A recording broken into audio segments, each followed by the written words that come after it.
Alright everybody, moving on with our play table build. So we have it all built. Everything's screwed in. I used these trim screws on it again. And I put quite a bit of them because we're going to be doing some putty. I always like to prime my wood first because these pieces that connect here, I like them to be primed when I caulk this crack here, the seam. All the way around, I want all the parts that are touching each other, I want primer in there so my caulking doesn't shrink. That's the reason I primed these before. We're going to be using oil-based putty. All putty is pretty much oil-based. It's made with linseed oil. They make some water-based putties, but whatever. This is painter's putty. You can get this DAP 53 or the Crawford's. It comes in a yellow, like an orangey yellow can. And I've used that one the most, and I don't think I've ever used this 53. It should be similar to the other one. I don't see how it's going to be that much different. Sprayed all these again, oil-based primer. Made sure I got it into the holes. We're going to putty. We're going to let it dry. This is, a lot of people don't like to use this because it takes longer to dry. It takes 24 to 48 hours to dry. And it doesn't really dry like spackle does. Spackle gets hard all the way through. This kind of puts a skin on the surface. And you can sand it, a little bit. The idea is to put the putty in here without having to sand after it. So after we sand that, or after we put the putty in, let it dry, we're going to have to prime with oil base. You don't want to put straight latex primer on, latex primer or paint over this stuff. You want to prime with oil base. We're going to spray one more coat of oil base just on the nail holes, mostly where we putty. And then after that, we can go with our top coat of paint. Hold on, we got to wipe this down. I vacuumed all this. I really focused on my vacuum in these holes. I want to suck all the dust out of there.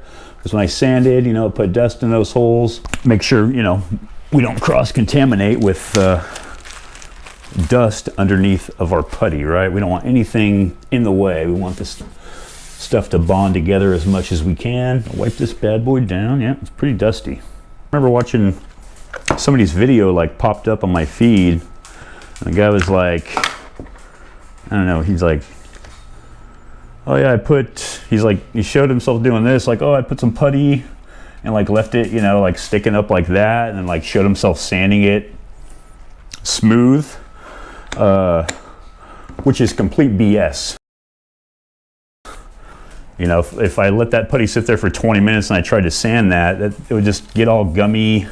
It's putty, it doesn't dry. It takes, inside of the hole, it's gonna take a year or two to dry. I don't know the exact time, but that's one of the reasons people like to use this, especially for, trim. Your house is gonna move, right? It's settling, and the idea behind the putty is it's gonna kind of move with the trim or whatever it's on, more than spackle wood. Spackle will crack more, wood filler. I've had pretty much good luck using all these kind of things over the years. Some are just a little bit better than others, and I think the putty is I like putty. All right, so we're gonna get some in our hand. I'm just gonna take that much. I'm gonna roll it up. It's sticky, so we get a roll. Now this is gonna be oil based, so stuff's gonna be all over your hands, and it's not gonna come off that easy, so just be prepared for that. Let's get you guys close up here while we do this. Alright, so something happened where my mic wasn't plugged in or something, but I lost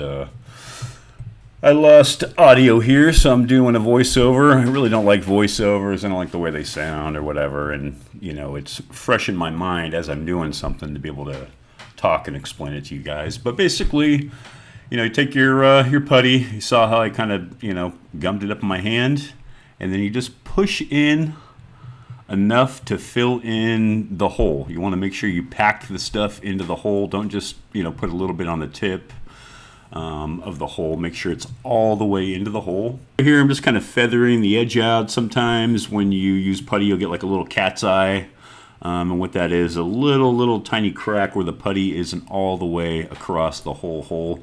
So if that happens, you just take your finger and kind of feather it out very, very, very lightly. You don't want to push in because you don't want to make an indentation into the hole, but just very lightly over the top, go side to side, you can feather it out. You can kind of roll it into a point if you want, and then shove that right into the hole. Push down, and then I take the putty knife and I slice it. I got to get a better camera angle for you guys, but I slice it, you know, between the wood and my finger. So the knife acts, you know, as a knife, and cuts between where I'm pushing with my thumb or my finger on top of the hole, and I slice the knife right between, you know, where the putty and my finger is, to cut it off nice and flush. And I'm showing you right here with putty knife. Make sure you have a flexible putty knife. Some putty knives are very stiff, and this method won't work with those putty knives. So make sure your putty knife flexes on the end, and also make sure it's straight. So when you're in the store, sometimes they can be bent, or sometimes you might damage your own putty knife. So look down the blade and make sure you don't see any of the edges like bent, because that'll interfere with getting the putty on. You see right there, I just pushed it down and did a little slice. Here's another one.